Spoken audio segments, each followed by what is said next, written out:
Hello दोस्तों, आज की इस कहानी में आप सभी का स्वागत है। मेरा नाम नंदनी है और मेरी उम्र 23 साल है। मैं एक अमीर ख़ानदान से बिलोंग करती हूँ और हमारे घर में पैसों की कोई भी दिक्कत नहीं है। हमारे घर में मैं, मेरे पापा और मेरी मम्मी और मेरा एक छोटा भाई रहते हैं। मेरे पापा का नाम जसवंत राय है और उनकी उम्र 45 साल की है। मेरी मम्मी का नाम वसुंधरा है और उनकी उम्र अभी 40 साल है। ये बात उन दिनों की है जब मेरी फाइनल ईयर में एडमिशन हुआ था, क्योंकि हमारे परिवार में धन की कोई कमी नहीं थी, क्योंकि पिताजी ज़्यादातर काम के सिलसिले में इंडिया से बाहर जापान तो कभी यूरोप में ही रहते थे। वहाँ से काफ़ी सारा पैसा आता था। वो कभी कभार महीने में एक बार घर आते थे और कभी कभी तो उनको 6 से 7 महीने भी बीत जाते हैं। मेरे पापा के एक सबसे अच्छे दोस्त थे जिनका नाम शेखर प्रसाद था और उनकी उम्र लगभग 42 साल की थी। शेखर अंकल की पत्नी एक बैंक में मैनेजर के काम करती थी और वह वहीं पर रहकर बच्चों को पढ़ा भी रही थी।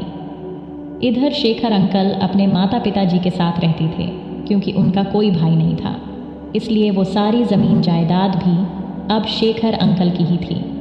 उनके पास भी पैसों की कोई कमी नहीं थी। मेरे पापा जब भी विदेश से आते थे तो अक्सर अपने फ्रेंड शेखर अंकल के साथ पार्टियों में जाया करते थे। मैं एक बार शेखर अंकल को उस वाला हालत में देख चुकी थी, लेकिन पापा के डर से आगे कुछ कर न सकी। मेरे पापा और शेखर अंकल दोनों सगे भाई की तरह ही रहते थे।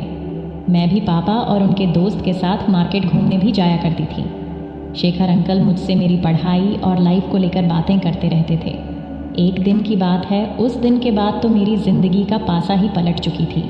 दरअसल हुआ कुछ यूँ कि दोस्तों, दोपहर का समय था।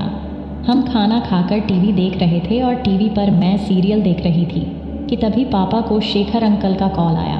उन्होंने लगभग 15 मिनट तक बातें की।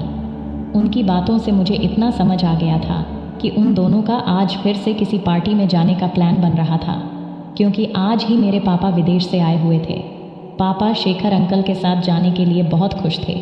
मुझे भी घूमने जाने का मन कर रहा था, क्योंकि मेरी अभी अभी एडमिशन होने की वजह से मुझे कॉलेज का कोई ज़्यादा होमवर्क भी नहीं मिला था। वैसे शुरू में मैं कॉलेज जाती ही नहीं थी। वैसे भी मैं दिन भर घर पर रहकर ज़्यादा बोर हो रही थी। मेरी भी मन में ख्याल आया कि क्यों ना मैं भी आज इन दोनों के साथ पार्टी में जाऊं, क्योंकि इससे मेरा समय भी कट जाएगा और वहाँ पर मैं घूम भी लूँगी। वो एक शादी की पार्टी थी और वह शेखर अंकल के साले की लड़की की शादी थी, तो उनका वहाँ जाना भी ज़रूरी ही था। फिर धीरे धीरे समय बीत गया और अब शाम होने की थी, तो पापा नहा धोकर तैयार हो गए। तभी थोड़ी देर बाद ही शेखर अंकल घर पर आ गए और पापा और शेखर अंकल तैयार होकर पार्टी में जाने लगे। तभी मैं पापा से बोली कि पापा, मैं भी आज आप लोगों के साथ पार्टी में जाना चाहती हूँ। लेकिन पापा मना करने लगे और बोले, तुम वहाँ जाकर क्या करोगी? तुम घर पर ही रहो। जब फिर से मैं बोली कि नहीं, मुझे भी ले चलो, तो शेखर अंकल बोले ओके। फिर शेखर अंकल ने पापा से कहा, नंदनी को भी अपने साथ चलने दो, ये भी हमारे साथ ही घूम लेगी। फिर शेखर अंकल के कहने पर पापा मान गए और बोले, चलो ठीक है, लेकिन वहाँ जाकर तुम ज़्यादा घूमना मत। मुझे अपने साथ ले जाने के लिए मैंने शेखर अंकल का शुक्रिया किया। फिर हम सभी कार में बैठकर पार्टी के लिए चल दिए। शेखर अंकल कार चला रहे थे और पापा उनके साथ ही आगे बैठे थे। मैं अकेला पीछे बैठी हुई थी। मैं आज बहुत खुश थी, क्योंकि बहुत दिनों के बाद कहीं घूमने जा रही थी, और वो भी शादी की पार्टी में। लेकिन मुझे नहीं पता था कि आज का दिन मेरे लिए इतना ज़्यादा ख़ास होने वाला है। हम लोग पार्टी में पहुंच गए।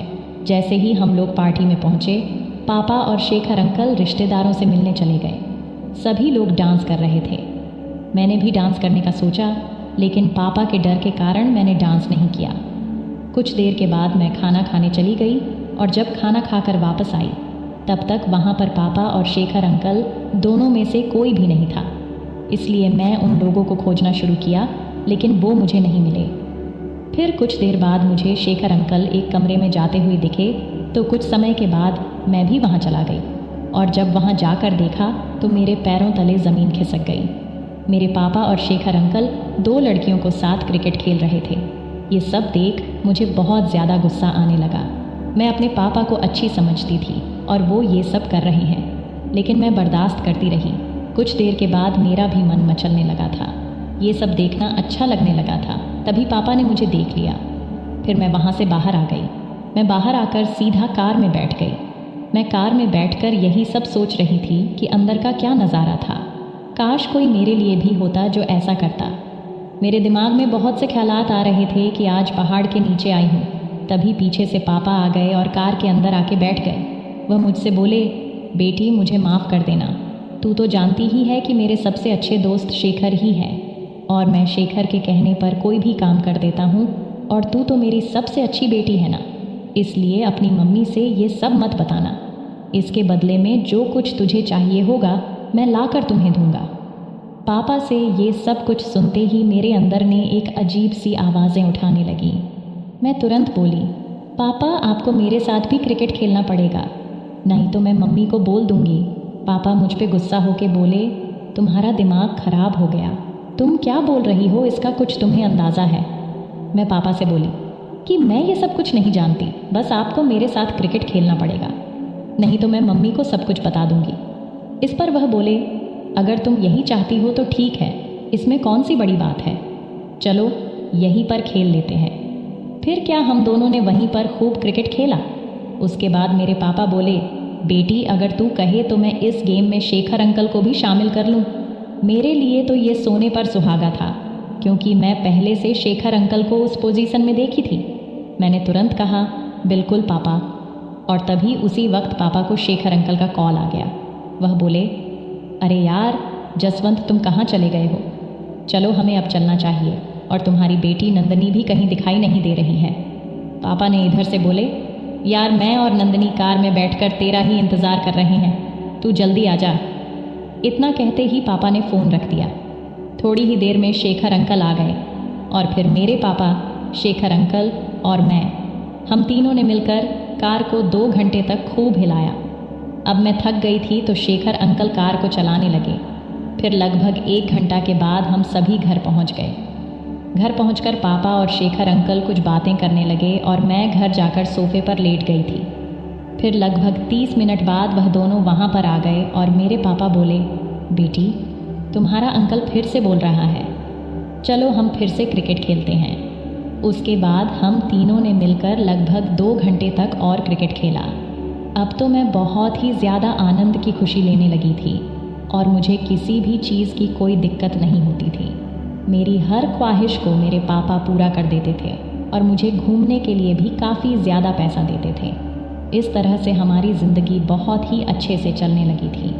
मैं भी उन दोनों के साथ खूब शहरों में घूमने लगी थी। तो दोस्तों, वीडियो अच्छी लगी हो तो चैनल को सब्सक्राइब ज़रूर कर देना। धन्यवाद।